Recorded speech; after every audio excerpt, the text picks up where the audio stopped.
नमस्कार दोस्तों, स्वागत है आपका जोया टीवी न्यूज चैनल पर। चलिए जानते हैं देश की वह राजनीतिक सच्चाई, आपको सुनाते हैं जिसको गोदी मीडिया आपको कभी नहीं दिखाता, हम आपको डायरेक्ट बताते हैं। कहीं आप हमसे नाराज तो नहीं है? बहुत से भाई हमारी वीडियो को लगातार देख रहे हैं फिर भी वह ना लाइक करते हैं ना ही चैनल को सब्सक्राइब करते हैं, जो कि आपका 1 सेकंड का काम होता है और हमें सच दिखाने की ताकत देता है। फिलहाल आपकी मर्जी। आज की पहली खबर जिसने राजनीतिक हलकों में चर्चा तेज कर दी है, क्योंकि आने वाली 10 तारीख मोदी जी के लिए एक नई मुसीबत बन सकती है।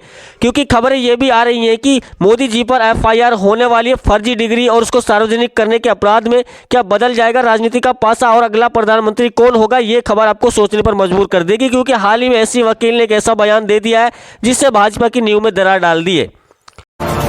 अब वही अगली खबर देखें, राहुल गांधी के नए प्लान से बीजेपी घबरा गई है। देश भर में नए आंदोलन की तैयारी है।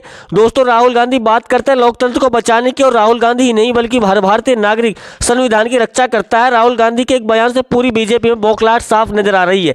राहुल गांधी ने कहा कि जल्दी हम एक ऐसा खुलासा करने जा रहे हैं जो बीजेपी के लोगों को उनको दुबकाने के लिए भी जगह नहीं मिलेगी। प्रधानमंत्री मोदी के इस्तीफे को लेकर के चर्चा अचानक तेज हो गई है। सत्ता गलियारों में एक ऐसी आवाज गूंजने लगी है, अगर मोदी इस्तीफा नहीं देते तो उनकी पार्टी के कई बड़े नेता या यूं कहे कि सबसे बड़ी बेसाखी इस्तीफा दे देंगी। यानी कि अब खेल ऐसा बन गया है कि या तो प्रधानमंत्री कुर्सी छोड़े या सरकार गिरने का खतरा उठाए। सवाल ये कि अगर ऐसा होता है तो देश की बागडोर किसके हाथ में सौंपी जाएगी? इसको लेकर के भी चर्चाएं तेज है, जिसमें 3 नाम आगे निकल कर आ रही है: अमित शाह, चंद्रबाबू नायडू और नितिन गडकरी। अमेरिका ने भारत को दी फिर धमकी। उन्होंने कहा कि अमेरिका से सही से पेश आए भारत। ट्रंप के मंत्री लुटनिक बोले कि हमें कई देशों को ठीक करने की अभी जरूरत है। भारत और अमेरिका के बीच अभी तक ट्रेड डील साइन नहीं हुई है। इस डील से पहले डोनाल्ड ट्रंप के वाणिज्य सचिव होवार्ड लुटनिक ने एक बड़ा बयान दिया है। उन्होंने कहा कि भारत का अमेरिका के साथ सही से बर्ताव करना चाहिए। ट्रैफिक पुलिस की एक नई पहल, ट्रैफिक चालान भरने के लिए नहीं जाना पड़ेगा कोर्ट, सार्वजनिक स्थानों पर लगेंगी मशीनें। चालान भरने के लिए एटीएम जैसी मशीनें लगने की योजना बन रही है। ये योजना सार्वजनिक स्थानों पर उपलब्ध होगी, जिससे लोगों को कोर्ट या पुलिस स्टेशन जाने की आवश्यकता नहीं होगी। गुरुग्राम में सफल होने के बाद अब इसे अन्य शहरों में लागू किया जाएगा। अब अगली खबर ईवीएम को लेकर। ईवीएम में कुछ तो गड़बड़ है। राहुल गांधी की ये सच्चे शब्द है, लेकिन वोट चोरी के आरोप पर बोले सैम त्रिपोदा। उन्होंने कहा कि राहुल गांधी चुनाव आयोग पर जो आरोप लगा रहे हैं वो सही है, लेकिन राहुल गांधी अकेले हैं, उनके साथ अन्य दलों को भी सहायता करनी चाहिए और जनता को भी उनका पूरा समर्थन करना चाहिए और पूरी राजनीतिक सावधानी बरतनी चाहिए वोट डालते समय, वोट बनवाते समय। अब अगली खबर देखिए, बिहार में जेडीयू और एनडीए का गठबंधन टूटता नजर आ रहा है, क्योंकि नीतीश कुमार ने अभी हाल ही में एक ऐसा बयान दे दिया है जिसने बीजेपी में दरारें डाल दी है। नीतीश कुमार ने कहा कि मैं अपनों के कहने से इधर उधर चला गया था, लेकिन मैं अब लौट कर आ रहा हूं और हमेशा यहीं रहूंगा। लावारिस कुत्तों की नसबंदी करने वाला अभियान होगा तेज। शेल्टर होम के लिए आज किया जाएगा जमीन का सर्वे। स्थायी समिति के अध्यक्ष सत्या शर्मा ने कुत्तों के नसबंदी अभियान और शेल्टर होम निर्माण की कमान अपने हाथ में ले ली है। वह शनिवार को एमसीडी के 5 नसबंदी केंद्रों का निरीक्षण करेगी और उनकी कार्य प्रणाली की समीक्षा करेगी। अब अगली खबर देखिए, बीजेपी के अपने ही नेता उतर आए बगावत पर। बीजेपी के अपने कद्दावर नेता सुब्रमण्यम स्वामी का चौंकाने वाला खुलासा, मोदी नालायक है। कंगना रनौत को भी आड़ो हाथे लिया। उन्होंने कहा कि यह महिला मोदी की पसंदीदा महिला है। चाइना देश ने हमारी जमीन हड़प ली और मोदी जी कहता है कि यहाँ कोई आया ही नहीं। सुब्रमण्यम स्वामी इन बयानों से राजनीतिक हलचल तेज हो गई। हम हैं मोदी जी के साथ। दिल्ली के पूर्व मुख्यमंत्री अरविंद केजरीवाल का बड़ा बयान। उसने कहा कि मोदी डर गए हैं। सारी ताकतें होने के बावजूद भारत सरकार कोई अच्छा फैसला क्यों नहीं ले रही है? मोदी जी अपनी दोस्ती निभा रहे हैं और डोनाल्ड ट्रंप दुश्मनी, जबकि भारत को भी 100% टैरिफ लगा देना चाहिए। किसानों के लिए खुशखबरी, फरवरी में आएगी पीएम किसान सम्मान निधि की 22वीं किस्त। प्रधानमंत्री किसान सम्मान निधि योजना के लाभार्थियों को जरूरी खुशखबरी है, क्योंकि 2026 के दूसरे महीना यानी कि फरवरी महीने में ये 2000 रुपये की 22वीं किस्त ट्रांसफर की जाएगी।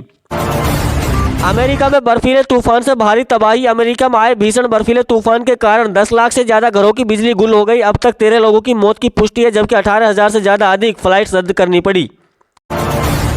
दुष्कर्म आरोप में फिल्म धुरंधर के अभिनेता नदीम खान हुए गिरफ्तार। ब्लॉकबस्टर फिल्म धुरंधर में नजर आए अभिनेता नदीम खान को दुष्कर्म के आरोप में गिरफ्तार किया गया।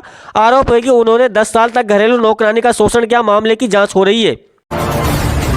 कोलकाता में केंद्रीय मंत्री का बड़ा आरोप। कोलकाता में टीएमसी और बीजेपी कार्यकर्ताओं के बीच हुई हिंसा पर केंद्रीय मंत्री सुकान मजूमदार ने राज्य सरकार पर हमला बोला। उन्होंने कहा कि पश्चिम बंगाल में कानून व्यवस्था पूरी तरह ध्वस्त हो चुकी है।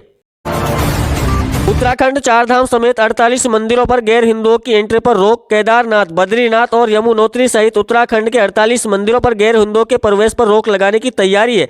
मंदिर समेत अध्यक्ष हेमंत त्रिवेदी ने कहा कि धार्मिक परंपराओं की रक्षा के लिए बोर्ड बैठक में प्रस्ताव पास किया जाएगा। लग्जरी कारें होंगी सस्ती, यूरोपीय वाहनों पर घटेगी इंपोर्ट ड्यूटी। भारत सरकार यूरोपीय संघ के साथ फ्री ट्रेड एग्रीमेंट के तहत लग्जरी कारों पर इंपोर्ट ड्यूटी 110% से घटाकर 40% करने की तैयारी में है। इस फैसले से BMW, मर्सिडीज जैसी कारें सस्ती हो सकती हैं। ताजमहल पर तिरंगा फहराने की घटना पर सियासत गर्मा गई है। आगरा में अखिल भारत हिंदू महासभा से जुड़े एक कार्यकर्ता ने ताजमहल पर तिरंगा फहराया और भारत माता की जय के नारे लगाए। भारत के साथ सुरक्षा व्यवस्था और कानून व्यवस्था को लेकर राजनीतिक बयानबाजी तेज हो गई। कोलकाता में टीएमसी बीजेपी कार्यकर्ताओं के बीच झड़प। कोलकाता में टीएमसी और बीजेपी समर्थकों में लाउडस्पीकर विवाद को लेकर के हिंसक झड़प हो गई।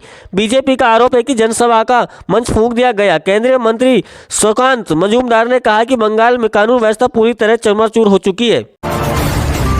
जम्मू कश्मीर में सेना ने घुसपैठ की कोशिश नाकाम की। गणतंत्र दिवस के बाद भी जम्मू कश्मीर के सांबा सेक्टर में सेना ने एक पाकिस्तानी घुसपैठ को मार गिराया। कठुआ इलाके में LOC के पास ड्रोन की गतिविधियां देखी गई। इलाके में बाद सुरक्षा एजेंसी अलर्ट पर है। मध्य प्रदेश के जबलपुर में निर्माणाधीन पुल का पिल्लर गिर गया, जिससे एक व्यक्ति की मौत हो गई जबकि 2 लोग मजदूर गंभीर रूप से घायल है। घटना के बाद निर्माण कार्य पूरी तरह रोक दिया गया और जाँच के आदेश दिए। ममता कुलकर्णी का बयान, शंकराचार्य विवाद पर उठाए सवाल। अभिनेत्री ममता कुलकर्णी ने शंकराचार्य विवाद पर प्रतिक्रिया देते हुए कहा कि 10 में से 9 महामंडलेश्वर और शंकराचार्य झूठे हैं। उनके बयान के बाद संत समाज और राजनीतिक हलकों में तेज बहस हो गई है।